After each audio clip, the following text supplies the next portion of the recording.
प्राध्यापक डॉक्टर आनंद पाटील सरांनी लिहिलेल्या या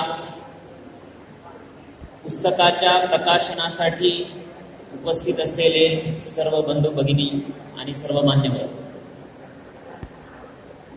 बराच उशीर झालेला आहे कार्यक्रमाला, त्यामुळे मी अतिशय थोडक्यात या पुस्तकाविषयी काही भूमिका मांडणार आहे. या पुस्तकाचं सर्वात महत्वाचं वैशिष्ट्य असं आहे की लेखकाने एक विशिष्ट अशा सैद्धांतिक भूमिकेची चर्चा करून हे पुस्तक लिहिलेलं आहे. आपल्याकडे असं मानलं जातं की इतिहासामध्ये अशी कोणती सैद्धांतिक भूमिका नसते. आपण असंही मानतो की पाठ्यपुस्तकामध्ये जे काही लिहिलेलं असतं, शाळेमधून विद्यार्थी जे काही शिकतात, शिक्षक जे काही शिकवतात, किंवा वृत्तपत्रांमध्ये किंवा वेगवेगळ्या नियतकालिकांमध्ये जे म्हणून काही लिहिलं जातं किंवा जे म्हणून काही मुद्रित केलं जातं म्हणजे छापलं जातं, ते सारं काही सत्य असतं. हा जो एकूणच ज्ञानाच्या प्रती जो उच्च भाव निर्माण करण्यात आलेला आहे, त्यामुळे इतिहास समजून घेण्यासाठी विशिष्ट अशा प्रकारची सैद्धांतिक चौकट, सैद्धांतिक बैठक आवश्यक आहे. हे महाराष्ट्रातल्या इतिहासकारांना, अनेक इतिहासकारांना माहिती नाही. डॉक्टर आनंद पाटील यांचं जे पुस्तक आहे, हे पुस्तक यानंतर शिवाजी महाराजच नाही तर महाराष्ट्राचा किंवा भारताचा इतिहास लिहू पाहणारे जे इतिहासकार असतील, त्या इतिहासकारांसाठी हे पुस्तक सतत एक संदेश देत राहील की तुम्ही जर इतिहासकार असाल तर तुम्हाला सैद्धांतिक बैठक आवश्यक आहे. सिद्धांत आणि व्यवहार, आपला जो जीवनातला जो रोजचा व्यवहार असतो, त्या व्यवहाराचा सुद्धा सिद्धांताशी संबंध असतो. आम्ही दोघेही जण हे इंग्रजीचे प्राध्यापक आहोत. आणखी एक इंग्रजीचे प्राध्यापक होते जे 15 दिवसांपूर्वी वारले. त्यांचं नाव प्राध्यापक अनिकेत जावरे. बऱ्याच जणांना ते नाव माहिती नसेल. त्यांचा एक निबंध आहे, त्या निबंधाचं शीर्षक आहे theory as a practical necessity. सिद्धांत काय आहे तर सिद्धांत ही आपल्या व्यावहारिक जीवनाची गरज आहे, असं आपल्याला सांगण्यात आलेलं होतं इतके वर्ष, इतका काळ, की व्यवहाराचा सिद्धांताशी काही संबंध नसतो. रोजचं जीवन लोक जगत असतात, त्या रोजच्या जीवनाचा सिद्धांताशी काही संबंध नाही. आणि सिद्धांतांचं जे जग आहे, थिअरीचं जे जग आहे, त्या जगाचा रोजच्या जीवनाशी काही संबंध नाही. अशा प्रकारचं एक भ्रांत म्हणजे खोटी जाणीव ही सातत्याने सर्वसामान्य माणसांना करून देण्यात आली. आणि त्यामुळे आपला जो इतिहासाकडे पाहण्याचा जो दृष्टिकोन होता, पुराण कथांकडे पाहण्याचा जो दृष्टिकोन होता, रामायण, महाभारत, मनुस्मृती हे जे काही ग्रंथ आहेत किंवा बायबल, पुराण वगैरे सारखे सुद्धा जे ग्रंथ असतील, त्या ग्रंथांकडे सुद्धा पाहण्याचा जो दृष्टिकोन सर्वसामान्य माणसाला असायला हवा होता, शिक्षित माणसाला असायला हवा होता, तो दृष्टिकोन हा आपल्याला विकसित करता आला नाही. त्यामुळे इतिहासाविषयीची योग्य जाणीव, अशी जाणीव की जी इतिहासामध्ये ज्या घटना घडलेल्या आहेत त्या घटनांची सुस्पष्ट आणि वास्तवदर्शी आकलन आपलं करून घेईल, अशा प्रकारची काही पद्धती ही महाराष्ट्रामध्ये खूप चांगल्या अर्थाने रूढ झालेली नाही. याच कोल्हापूर शहरामधल्या कॉम्रेड गोविंद पानसरे यांचा खून या शहरामध्ये झाला आणि त्याचा थेट संबंध हा इतिहास लेखनाशी आहे. त्यामुळे इतिहास लेखनातल्या लढाया जर आपण पुरेशा ताकदीनिशी, पुरेशा व्यासंगानिशी जर लढल्या नाही, त्यासाठी जर आपण इतिहासकार जन्माला घातले नाहीत, अभ्यासक जन्माला घातले नाहीत, जे आपल्याला सिद्धांतांची ओळख करून देतील, तर हा इतिहास हा आपल्या मानगुटीवरती तो बसेल, आपल्या मनाचा ठाव घेईल, आपल्या जाणीवेचा ठाव घेईल. एक शेजवलकर नावाचे इतिहासकार होऊन गेले. त्यांचा वारंवार उल्लेख हा प्राध्यापक आनंद पाटील यांच्या पुस्तकामध्ये येतो. हे महाराष्ट्रातले एक दुर्लक्षित, शापित अशा प्रकारचे इतिहासकार होते. त्यांचं नीट कुणी आकलन करून घेतलं नाही. ते त्यांच्या कारकिर्दीच्या शेवटी त्यांना संपूर्ण इतिहास लिखाणाविषयी एवढा त्यांना उबग आला की ते असं म्हणाले एकदा की हा जो महाराष्ट्राचा सगळा इतिहास आहे हा सगळा इतिहास जाळून टाकला पाहिजे. कारण इतिहासामध्ये लढाया आहेत, इतिहासामध्ये अनेक प्रकारचे संघर्ष आहेत आणि ह्या संघर्षांची आणि लढायांची जर नीटपणे मांडणी झाली नाही तर ह्या इतिहासातल्या लढाया आणि इतिहासातले संघर्ष हे एक प्रकारचं भूत बनून हे सर्वसामान्य माणसांच्या मानगुटीवरती बसतात आणि वर्तमान जो असतो, आजचा जो काळ आहे, 2018चा जो काळ आहे, 2019चा जो काळ आहे, हा जो समकाळ जो आहे, हा समकाळ अशा विकृत अशा प्रकारच्या इतिहासाने प्रभावित बनतो आणि वर्तमानामधल्या ज्या लढाया असतात, संघर्ष असतात, त्या वर्तमानातल्या लढाया आणि संघर्ष हे फिजूल असतात. त्या अनेक लढाया, अनेक भ्रांत प्रकारच्या लढाया असतात, जाती जातींमधल्या लढाया, माणसांमधल्या लढाया, धर्मधर्मांमधले संघर्ष, तणाव, दंगली, धार्मिक आणि जातीय पातळीवरचा हिंसाचार, ह्या सर्वांच्या बुडाशी, याच्या पायाशी इतिहासाविषयीचं बरं वाईट आकलन हे सतत सर्व प्रकारच्या समाजांमध्ये काम करत असतं. म्हणून शेजवलकर जरी चिडून तसं म्हणालेले असले तरी देखील इतिहासाचं पुन्हा पुन्हा आपल्याला वाचन करावं लागतं. असं म्हणता येत नाही की इतिहासामध्ये काही घटना घडल्या, त्या नोंदवलेल्या आहेत आणि या इतिहासाचा पुनर्विचार आपल्याला करता येणार नाही. इतिहासाचा प्रांत हा असा प्रांत आहे ज्या प्रांतामध्ये सतत नव्या नव्या गोष्टी येत गेल्या, नवे नवे प्रवाह येत गेले. इतिहास लेखन शास्त्राने म्हणजे ज्याचे इतिहास लिहिण्याचा अभ्यास केला जातो त्या ज्ञानशाखेने नव्या नव्या रीतीभाती स्वीकारल्या, नवे नवे जे संपूर्ण विचार होते ते स्वीकारले आणि गतकाळाकडे पुन्हा एका नव्या दृष्टीने पाहण्याचा प्रयत्न केला. त्यामुळे इतिहास ही एक अशी बाब आहे की जी वारंवार लिहावी लागते. हे सुद्धा जे पुस्तक आहे, हे पुस्तक हे शिवाजी महाराजांच्या इतिहासावरचं अंतिम पुस्तक असू शकत नाही असा दावा लेखक पण करत नाही. त्यांच्याकडे आणखी काहीतरी आहे लिहिण्यासारखं आणि याच्या आधारे पुन्हा एकदा आपल्याला पुन्हा इतिहासाचा वेध हा घ्यावाच लागतो.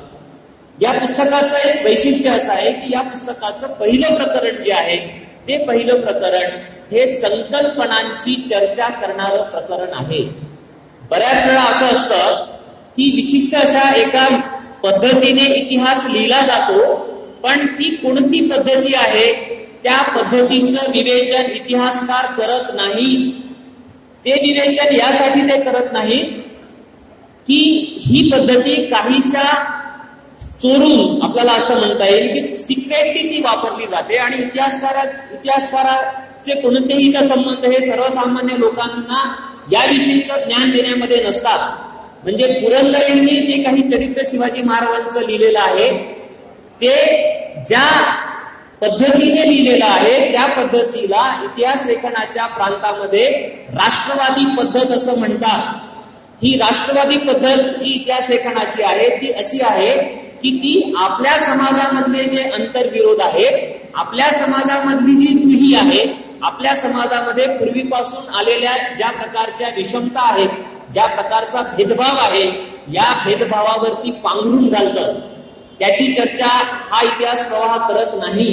म्हणून पुरंदरेंचा जो श्री शिवछत्रपती हा ग्रंथ जरी मोठ्या प्रमाणावरती महाराष्ट्रामध्ये विकला गेलेला असला तरी त्यामध्ये ज्या प्रकारचं इतिहास लेखनाची प्रॅक्टिस करण्यात आली, ज्या प्रकारचं इतिहास लेखन करण्यात आलं, ते इतिहास लेखन हे एका विकृत अशा प्रकारचं भान हे वाचकाला देतं. आणि मधल्या काळामध्ये म्हणजे मध्ययुगामध्ये शिवाजी महाराजांचा आधीचा काळ आणि शिवाजी महाराजांचा काळ, या संपूर्ण काळामध्ये जे म्हणून काही महाराष्ट्रामध्ये घडलं त्याविषयीचं एक भ्रांत जाणीव हे पुस्तक करून देतं. म्हणून पुरंदरे त्यांच्या इतिहासाच्या पुस्तकाचं पहिलं प्रकरण हे मेथोडॉलॉजीवरती लिहिणार नाहीत. आपण त्याला म्हणतो की अन्वेषण पद्धतीवरती लिहिणार नाहीत. मी कोणत्या रीतीने इतिहास लिहितो आहे हे ते सांगणार नाहीत. मी एका पुस्तकाचं उदाहरण देईन म्हणजे हा माझा मुद्दा स्पष्ट होईल. आपल्याकडे 1947च्या आसपास फाळणीने संपूर्ण भारतामध्ये हाहाकार माजला होता आणि या फाळणीची चर्चा 50 वर्ष आपण करत आलो. पण नंतर उर्वशी गुटालिया नावाच्या एक अभ्यासक आहे, त्या पुन्हा पाकिस्तानामध्ये गेल्या त्यांनी मुलाखती घेतल्या, पंजाब, सिंध, कराची वगैरे भागामध्ये स्त्रियांच्या मुलाखती घेतल्या आणि भारतामध्ये आल्यानंतर त्यांनी पुस्तक लिहिलं. त्या पुस्तकाचं नाव आहे the other side of silence. हे इतिहासावरचं पुस्तक आहे. आणि उर्वशी गुटाले यांनी सांगितलं की माझी पार्टिशनकडे म्हणजे आपली जी फाळणी जी झाली त्या फाळणीकडे बघण्याची जी दृष्टी आहे ती दृष्टी स्त्रीवादी आहे. पितृसत्ता कशी काम करत होती दोन्ही धर्मियांमध्ये, ब्रिटिशांच्या बाजूने सुद्धा पितृसत्ता कशी काम करत होती आणि हिंदू, मुस्लिम, शीख या धर्मियांमधल्या स्त्रियांनी पार्टिशन मध्ये काय भोगलं हे उर्वशी गुटालिया सांगतात. पोझिशन घेऊन सांगतात की हे फेमिनिस्ट हिस्टोग्राफी आहे, स्त्रीवादी इतिहास लेखन शास्त्र आहे. या पुस्तकाचं हे वैशिष्ट्य आहे की या पुस्तकामध्ये जे लेखक आनंद पाटील आहेत, पाटील सरांनी अनेक संकल्पनांची फोड केलेली आहे. असं म्हटलं जातं की सामान्यपणे जे लोक आहेत, वेगवेगळ्या जाती जमातींचे जे लोक आहेत, जे अभ्यासक बनतात, प्राध्यापक बनतात, वेगवेगळ्या विषयांचे ते एक प्रकारचे संशोधक बनतात, त्यांना सिद्धांत कळत नाही. कळाला तरी त्यांना सिद्धांत मांडता येत नाही. सिद्धांतावरचं भाष्य करण्यासाठी ते अपात्र असतात. म्हणून सिद्धांताची जी चर्चा बनते ती विशिष्ट अशा प्रकारच्या एका महानगरामधल्या विशिष्ट अशा वर्गामधले जे अभ्यासक असतात त्या अभ्यासकांनी ती करायची असते. आणि सर्वसामान्य वाचक जर शिवाजीचे चाहते असतील, संपूर्ण महाराष्ट्रात जर शिवाजी महाराजांचा चाहता असेल तर मग ह्या एवढ्या मोठ्या समूहासाठी सिद्धांत हा वर्ज बनतो. त्यांनी सिद्धांत समजून घ्यायचे नाही. यांच्या पुस्तकामध्ये, या पुस्तकामध्ये एक शब्द वारंवार येतो, तो त्याचा उल्लेख सुरुवातीला प्रस्तावनेमध्ये सुद्धा करण्यात आला की निर्वसाहतीकरण, उत्तर वसाहतवाद. वसाहती काळामध्ये काय झालं, ब्रिटिश काळामध्ये काय झालं, आपला अगदी लगतचा जो इतिहास आहे, अगदी लगतचा इतिहास हा ब्रिटिशांचा इतिहास आहे. आणि शिवाजी महाराजांविषयीचा सगळा जो काही ज्ञानव्यवहार उभा राहिला आधुनिक स्वरूपाचा, हा ब्रिटिश काळामध्ये उभा राहायला सुरुवात झाली. त्याच्या आधी पेशवाई आहे, पेशवाईमध्ये शिवाजीवरती काही लिहिलं गेलं नाही, तुकारामावरती काही लिहिलं गेलं नाही. ब्रिटिश येतात, एक प्रकारची आधुनिकता येते आणि या काळामध्ये वेगवेगळ्या प्रकारचा ज्ञानव्यवहार सुरू होतो. शिकलेला जो वर्ग होता, सुशिक्षित जो वर्ग होता, तो सुशिक्षित वर्ग हा आत्मशोध घ्यायला लागतो की मी कोण आहे, माझा इतिहास काय, माझे पूर्वज कोण होते. आणि त्याच्यामधून विशिष्ट अशा प्रकारचा इतिहास लेखनाचा प्रघात हा भारतामध्ये पडला. भारतामध्ये सुसंघटितपणे अशा प्रकारचं इतिहास लेखन हे मध्ययुगामध्ये किंवा प्राचीन काळामध्ये केलं जात नव्हतं. बखरी लिहिणे आणि पत्र लिहिणे आणि पोवाडे रचणे म्हणजे इतिहास लेखन नसतं. आधुनिक काळामध्ये इतिहास लेखनाची विशिष्ट अशी एक पद्धत आहे. आपली त्याच्याशी सहमती असेल किंवा असहमती असेल, आपल्या त्या पद्धतीसोबत वाद देखील असतील, पण एक विशिष्ट अशी एक मेथड आधुनिक काळामध्ये विकास पावली आणि ह्या काळामध्ये अनेक प्रकारचं राजकारण गुंतलेलं होतं. ह्या राजकारणाला ज्या सिद्धांतांची चर्चा हे पाटील सर नेहमी या पुस्तकामध्ये करताना दिसतात, त्या राजकारणाला सांस्कृतिक राजकारण असं म्हणतात. संस्कृती देखील राजकारणाने प्रभावित असते. राजकारण म्हणजे केवळ विधानसभा, लोकसभा, युनो, वर्ल्ड बँक आणि आंतरराष्ट्रीय पातळीवरती जे जे काही युद्ध वगैरे होतात तेच केवळ राजकारणाचं क्षेत्र नाही आहे. संस्कृती हे अतिशय बळकट महत्वाचं असं राजकारणाचं क्षेत्र आहे. आणि इतिहास लेखन जे होतं ते इतिहास लेखन हे अशा व्यापक संस्कृतीच्या राजकारणाचा भाग बनतं. म्हणून इतिहास लेखनामध्ये किती प्रकारचे प्रवाह गुंतलेले होते हे सांगण्याचा प्रयत्न डॉक्टर आनंद पाटील या पुस्तकामध्ये करतायत. आणि मला असं वाटतं की इतिहास लेखनावरती आणि शिवाजी महाराजांवरती जी अनेक पुस्तकं आहेत त्या पुस्तकांमध्ये, सैद्धांतिक कोणत्याही पुस्तकामध्ये सिद्धांताची एवढी तपशीलवार आणि एवढी सखोल चर्चा करण्यात आलेली नाही.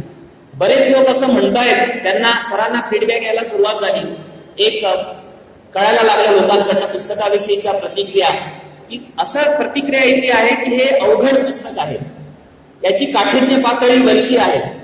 आणि मग प्रश्न तयार होतो की सुलभीकरणाकडे आपण गेलं पाहिजे. तर इथे सुद्धा लेखक आपल्याला चेतावणी देतात की कोणत्याही प्रकारचं सुलभीकरण हे आवश्यक जरी असलं तरी ते घातक देखील ठरू शकतं. इतिहासातल्या प्रश्नांची उत्तरं सुलभपणाने आपल्याला शोधता येत नाही. भवानी मातेची तलवार आणि गो ब्राह्मण प्रतिपालक शिवाजी हे सुलभीकरणाचा एक प्रकार होता.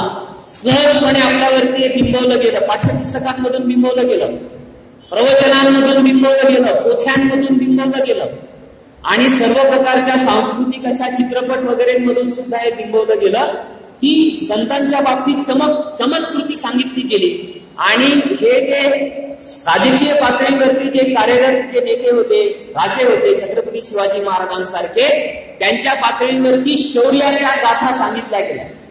आपल्या पुढे अशा प्रकारचे शिवाजी महाराज आणले गेले की जणू काही ते दिवस रात्र युद्धच करत होते.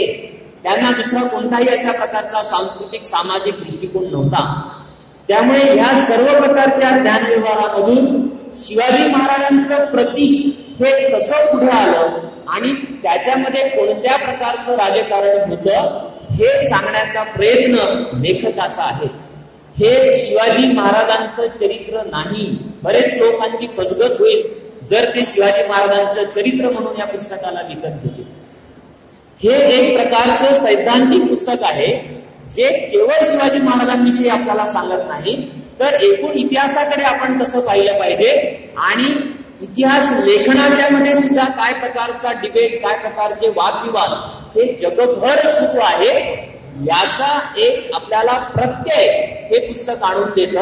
आणि मग पानोपानी ठिकठिकाणी आपल्याला दिसतं की शिवाजी महाराजांच्या इतिहासाला घेऊन महाराष्ट्रामध्ये कशा प्रकारचं सांस्कृतिक राजकारण हे आकाराला आलेलं. आपण असं पाहतो की ज्योतिराव फुले शिवाजी महाराजांवरती पोवाडा लिहितात.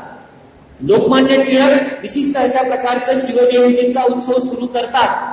गोविंद पानसरे आपल्या कोल्हापूरचेच आहेत, त्यांचं शिवाजी कोण होता ही पुस्तिका 1 लाखापेक्षा जास्त महाराष्ट्रामध्ये विकल्या गेलेली आहे. अमर शेखांनी शिवाजी महाराजांवरती पोवाडा लिहिला आणि संयुक्त महाराष्ट्र चळवळीने शिवाजी महाराजांचं प्रतीक घरोघरी नेलं. आणि राष्ट्रीय स्वयंसेवक संघ ही एक संघटना आहे तिच्याविषयी आपण नेहमी माहिती घेत राहिलो पाहिजे. ही एक अशी संघटना आहे की जी अनेक पद्धतीने ती समाजामध्ये काम करत असते. असे अनेक वक्ते, प्रवचनकार, लेखक, प्राध्यापक, पत्रकार, संपादक, कुलगुरू, आणखी कुणी लोक तुम्हाला दिसतील की ते खुलेपणाने राष्ट्रीय स्वयंसेवक संघाचे नसतील, पण त्यांच्या भूमिका ह्या संघाच्या भूमिका असतात.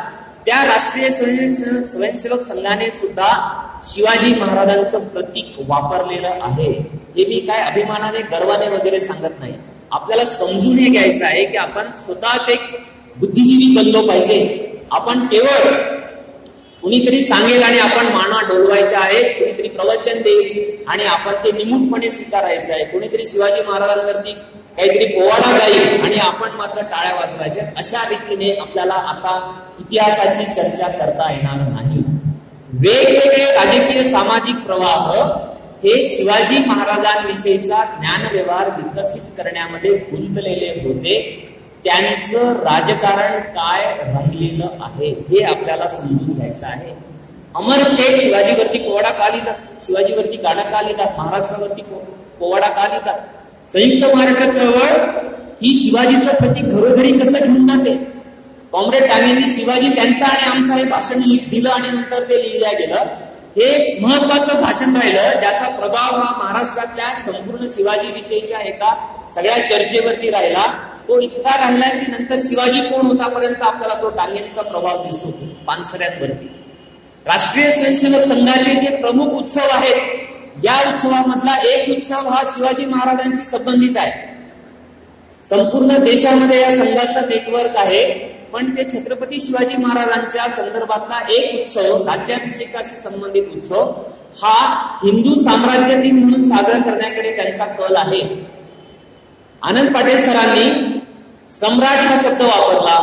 साम्राज्य हा शब्द जो आहे, हा शब्द एक राजकीय शब्द आहे आणि त्याला नकारात्मक अर्थ जोडलेला आहे. साम्राज्यामध्ये वर्चस्व असतं म्हणून हिंदू साम्राज्य दिन, हिंदू साम्राज्य, इस्लामिक साम्राज्य, अमेरिकेचं साम्राज्य, हे जे सगळे शब्द आपण ऐकत असतो याच्यामध्ये विशिष्ट अशा प्रकारचं सत्तेचं राजकारण गुंतलेलं आहे. संघ जेव्हा जिजाऊ प्रतीक वापरतं. विशिष्ट अशा प्रकारच्या एक नेटवर्क संघाचं राष्ट्रसेविका समितीच्या माध्यमातून सगळ्या भारतामध्ये उभं राहिलं आणि त्यांनी जिजाऊचं प्रतीक हे अशी आदर्श माता जी हिंदू धर्माभिमानी पुत्राला जन्म घालते अशा प्रकारचं एक संपूर्ण मीमांसा ही जिजाऊच्या संदर्भामध्ये राष्ट्रीय स्वयंसेवक संघाने केलेली आहे. त्यामुळे इतिहासाच्या विकृतीकरणामध्ये जे समूह गुंतले, जे प्रवाह गुंतलेले आहेत, त्याचं जर सम्यक भान आपल्याला जर यायचं असेल तर अशा अनेक पुस्तकांची गरज आहे. केवळ एका पुस्तकाची गरज नाही, अशा अनेक पुस्तकांची गरज आहे की जे सिद्धांताची चर्चा करतील, सर्वसामान्य माणसाला सुद्धा सिद्धांत शिकवतील. जोपर्यंत आपण सिद्धांत शिकणार नाही तोपर्यंत आपण पूर्णपणे परिवर्तनासाठी पात्र होणार नाही. परिवर्तन हे केवळ राजकीय स्वरूपाचं नसतं, सांस्कृतिक परिवर्तन आहे, मानसिक परिवर्तन आहे, वैचारिक परिवर्तन आहे. लेखक जे आहे त्या पुस्तकाचे त्यांनी असं मांडलं की वसाहती काळामध्ये म्हणजे ब्रिटिश काळामध्ये एका बाजूला ब्रिटिश सत्ताधीश आणि दुसऱ्या बाजूला पारंपरिक जे अधिजन होते महाराष्ट्रातले आणि भारतामधले, त्यांची एक एकत्रित सत्ता आकाराला येते. ह्याच कोल्हापूर मधून एक पुढाकार घेण्यात आलेला होता 100 वर्षांपूर्वी. तो असा होता की एक चिरॉल नावाचे एक ब्रिटिश इतिहासकार, हे ब्रिटिश पत्रकार भारतामध्ये आलेले होते. त्यांनी बराच काळ मुंबईमध्ये काम केलं आणि त्यांनी इंग्लंड मधल्या एका वृत्तपत्रासाठी एक कॉलम लिहिला. त्याच्यानंतर इंडियन अनरेस्ट नावाचं पुस्तक आलं, जे मराठीमध्ये अनुवाद करण्यामध्ये मोठी रुची आणि पुढाकार हा कोल्हापूरमधनं शाहू महाराजांनी दाखवलेला होता. चिरोने असं लिहिलं, चित्पावन ब्राह्मणांविषयी लिहिलेला आहे, त्याचा उल्लेख पाटील सरांनी केला. त्याने एका प्रकरणामध्ये असं लिहिलं की सरकारी कार्यालयांमध्ये हे चित्पावन इतक्या मोठ्या संख्येने दिसतात की जणू काही माशा घोंगावाव्यात असं वाटतं. एखाद्या गोड पदार्थाच्या भोवती जशा माशा गोळा होतात तितक्या मोठ्या संख्येने सरकारी कार्यालयांमध्ये चित्पावनांची भरती झालेली होती. त्यामुळे ब्रिटिश काळामध्ये आपल्या देशामधले जमीनदार, आपल्या देशामधले अधिजन, आपल्या देशामधल्या वरच्या जाती, आपल्या देशामधले व्यापारी आणि दुसऱ्या बाजूला ब्रिटिश साम्राज्यवादी यांची कशा प्रकारे युती झालेली होती आणि त्यांचा काय प्रभाव हा इतिहास लेखनावरती आला हे डॉक्टर आनंद पाटील या पुस्तकामध्ये सांगतात. त्यामुळे कुंट्यांचा शिवाजी काय आहे असा अभ्यासक का नाही महाराष्ट्रामध्ये आज की जो कुंट्यांचा शिवाजी काय आहे हे सांगू शकेल? असा अभ्यासक का नाही आहे की जो रानड्यांचा शिवाजी सांगू शकेल, टागोरांचा शिवाजी सांगू शकेल? ते घोष नावाचे मोठे इंग्रजी साहित्यिक होते, त्यांनी शिवाजीवरती अनेक कविता लिहिल्या. त्या कवितांमधून त्यांनी शिवाजीचं आध्यात्मिकीकरण केलं, शिवाजीला अवताराच्या रूपामध्ये सादर केलं. तर हे जे रानडे, ते घोष, ते आता पर्यंत जे काही आहे भिडे वगैरे पर्यंत हे जे काही इतिहासाच्या विकृतीकरणाची जी परंपरा आहे हिच्याविषयी भाष्य करतील असे अभ्यासक महाराष्ट्रामध्ये नाहीये. तुम्हाला जर अशा प्रकारचं जर काही व्याख्यान आयोजित करायचं असेल तर असे अभ्यासक दुर्मिळ महाराष्ट्रामध्ये झालेले आहेत, विरळ झालेले आहेत. पाटील सर इंग्रजीचे आहेत, मी इंग्रजीचा आहे. मलाही हा प्रश्न पडलाय की आता समजा आपल्याला जर महाराष्ट्रामध्ये अभ्यासक शोधायचे असतील इतिहासाचे, की प्राचीन इतिहासाचे अभ्यासक की जे आपल्याला प्राचीन भारताविषयीचं चांगलं व्याख्यान देतील, चांगल्या प्रकारचं मार्गदर्शन करतील, मध्ययुगीन इतिहासाविषयीचे अभ्यासक महाराष्ट्रामध्ये अशा प्रकारचे अभ्यासक राहिलेले नाहीत. इतिहासाचे प्राध्यापक आहेत, इतिहासाचे शिक्षक आहेत, इतिहासाचे पाठ्यपुस्तकं लिहिणारे अनेक लोक आहेत, पण इतिहासावरती विशिष्ट अशा प्रकारची सैद्धांतिक भूमिका घेऊन भाष्य करण्याची कुवत असलेले अभ्यासक महाराष्ट्रामध्ये नाहीत. अशा दुर्भिक्ष असलेल्या काळामध्ये आनंद पाटील सरांचं हे जे पुस्तक आहे हे पुस्तक एक प्रकारचं मार्गदर्शक अशा स्वरूपाचं पुस्तक राहतं. महाराष्ट्रामध्ये जेवढे महाविद्यालय आहेत, जेवढी विद्यापीठे आहेत, इतिहासाचे जेवढे प्राध्यापक आहेत, वाङ्मयाचे देखील जेवढे प्राध्यापक आहेत, कारण आम्ही शिवाजी आणि संभाजीवरचे ज्या कादंबऱ्या शिकवतो, आम्ही नाटक शिकवतो, आम्ही काव्य शिकवतो शिवाजी संभाजी आणि अलीकडच्या काळापर्यंत वेगवेगळ्या विषयांवरचे. त्यामुळे इतिहासाचं सम्यक भान आम्हाला असलं पाहिजे. त्यासाठी त्यांनी ज्या अनेक संकल्पना वापरल्या, म्हणजे पोस्ट मॉडर्निझम, मराठीमध्ये शिवाजी महाराजांवरती पुस्तक लिहिताना पोस्ट मॉडर्निझम वरती नोट लिहायची. पोस्ट कलोनियलिझम वरती नोट लिहायची, उत्तर वसाहतवादावरती नोट लिहायची, पोस्ट स्ट्रक्चरलिझम काय आहे सांगायचं, अँटोनियो ग्राम्शी काय आहे सांगायचं. त्या गौरी विश्वनाथन त्यांनी ब्रिटिश काळामध्ये कशा प्रकारचं पाठ्यपुस्तकांचं राजकारण झालं, विद्यापीठांचं कसं राजकारण झालं आणि आम्हाला कसं सांगण्यात आलं की पाठ्यपुस्तकांवरती विश्वास ठेवा, दृढ विश्वास ठेवा, श्रद्धा ठेवा. शिक्षकाने श्रद्धा ठेवली, विद्यार्थ्याने श्रद्धा ठेवली. याच्यामध्ये वरच्या वर्गाचे संबंध काय असतात हे गौरी विश्वनाथन यांनी सांगितलं आणि गौरी विश्वनाथनचा संदर्भ घेऊन शिवाजीकडे बघण्याचा हा पहिला प्रयत्न आहे. एवढे सारे जे सैद्धांतिक परिप्रेक्ष्य आहेत म्हणजे दृष्टिकोन आहेत, ह्या दृष्टिकोनांचा सम्यकपणे विचार करायचा आणि शिवाजी महाराजांवरती जे अगाध अशा प्रकारची पांडित्य आणि विद्वत्ता आजच उपलब्ध आहे. शेकडो पुस्तकं आहेत, इंग्रजीमध्ये डझनावर लिहिलेली पुस्तकं, चांगली पुस्तकं, अभ्यासकांनी लिहिलेली पुस्तकं आहेत. मराठीमध्ये वासी मेत्रे शेजवलकरांपासून ते आता कॉम्रेड शरद पाटलांपर्यंत एक सकस अशा प्रकारची विद्वत्ता ही छत्रपती शिवाजी महाराजांच्या संदर्भामध्ये निर्माण करण्यात आलेली आहे. तर एवढ्या मोठ्या अशा विद्वत्तेचा व्यासंगी अर्थाने पद्धतीने विचार करायचा आणि सिद्धांताची बैठक न सोडता त्याची मांडणी करायची, हे एक अतिशय अवघड काम होतं. ते काम पेलणारे महाराष्ट्रामध्ये खूप कमी लोक आहेत. कारण तुम्हाला असं काम करण्यासाठी काय काय लागतं, तर तुम्हाला असं काम जर पेलायचं असेल तर पहिल्यांदा तुम्हाला इतिहासाविषयीचा पूज्य भाव हा नाकारावा लागतो. इतिहास हा चिकित्सेचा प्रांत आहे. त्यांनी कल्चरल स्टडीज विषयी खूप लिहिलेला आहे या पुस्तकामध्ये. मराठीमध्ये अजूनही कल्चरल स्टडीज निर्माण झालेलं नाही. त्यांनी रेमंड विलियम्स विषयी लिहिलेलं आहे. त्यांनी प्रश्न उपस्थित केलेला आहे या पुस्तकामध्ये की महाराष्ट्रामध्ये रेमंड विलियम्स निर्माण झालेला नाही, अजून आपल्याला रेमंड विलियम्स निर्माण करता आला नाही. म्हणजे असं त्या प्रश्नाचा अर्थ असा की संस्कृतीची मीमांसा करण्याची प्रथा महाराष्ट्रामध्ये मराठीमध्ये अजून रूढ झालेली नाही.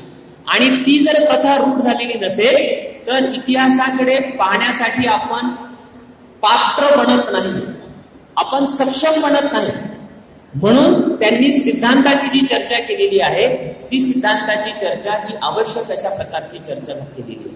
कल्चरल स्टडीज जो पाटील सरांचा एक आवडता विषय आहे, सांस्कृतिक अभ्यास, हा सांस्कृतिक अभ्यास आपल्याला सत्ता रचना समजून घ्यायला बाध्य करतो.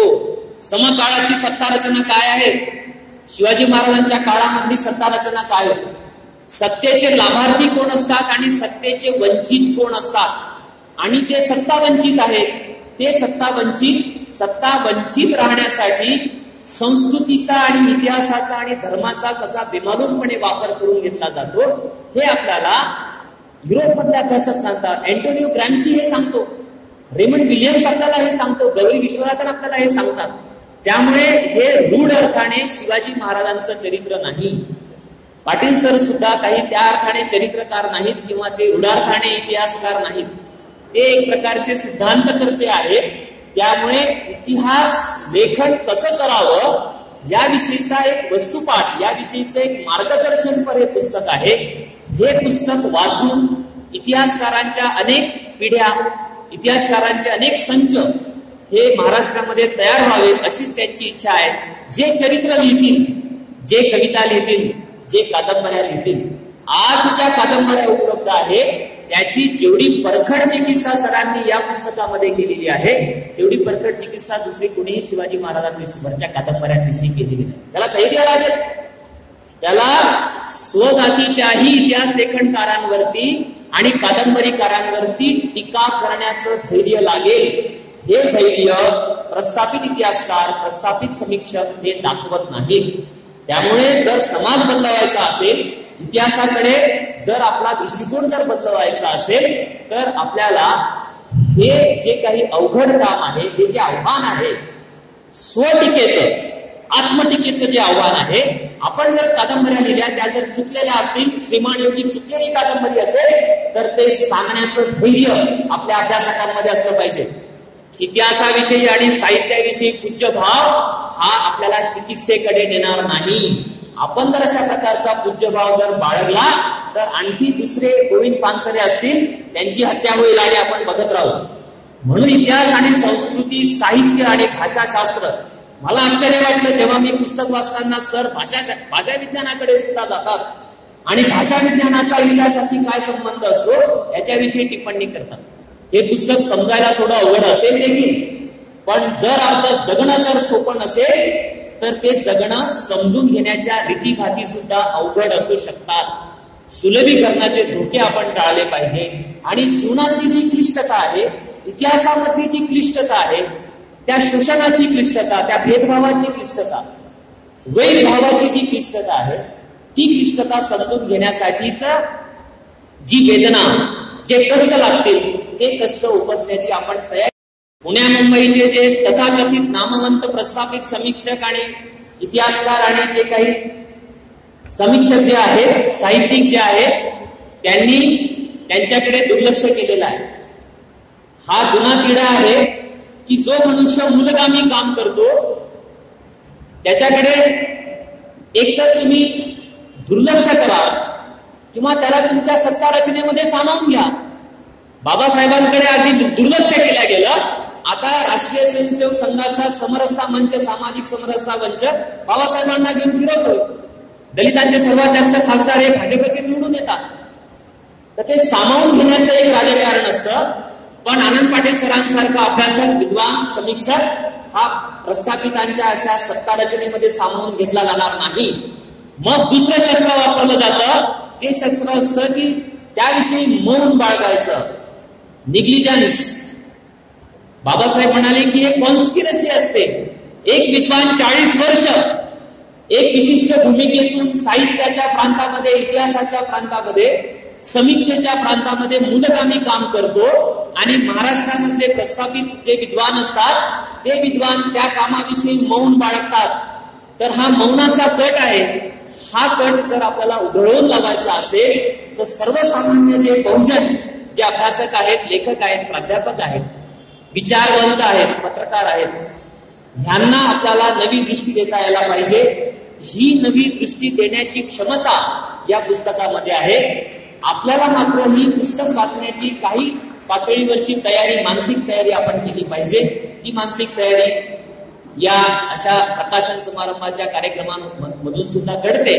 पुढेही आपण आपली एक प्रकारची तयारी ही सुरू ठेवू. कारण आनंद पाटील हे सहज सुलभपणे उपलब्ध असलेले लेखक नाहीये. बऱ्याच लोकांनी जर 10-20 पानं वाचून हे पुस्तक वाचायचं बंद केलं असेल तर हेही ट्रेनिंग, हेही प्रशिक्षण आपल्याला लोकांना द्यावं लागेल की एक सकस दर्जेदार वैचारिक पुस्तक इतिहासावरचं वाचण्यासाठी वाचकाला स्वतःचं प्रशिक्षण करून घ्यावं लागेल. त्याला स्वतःची मानसिक तयारी करून घ्यावं लागेल की एक अवघड पुस्तक वाचवायचं आहे मला आणि मी त्यासाठी तयार आहे. तर अशा प्रकारची तयारी करण्याची चळवळ ही आपण पुढे सुरू ठेवू. अशा एवढ्या माफक अशा प्रकारच्या विवेचनासह मी इथे थांबतो. मला इथे विवेचन करण्यासाठी संधी दिली त्याबद्दल मी संयोजकांचा आभारी आहे. आपण ऐकून घेतलं, आपला आभारी आहे.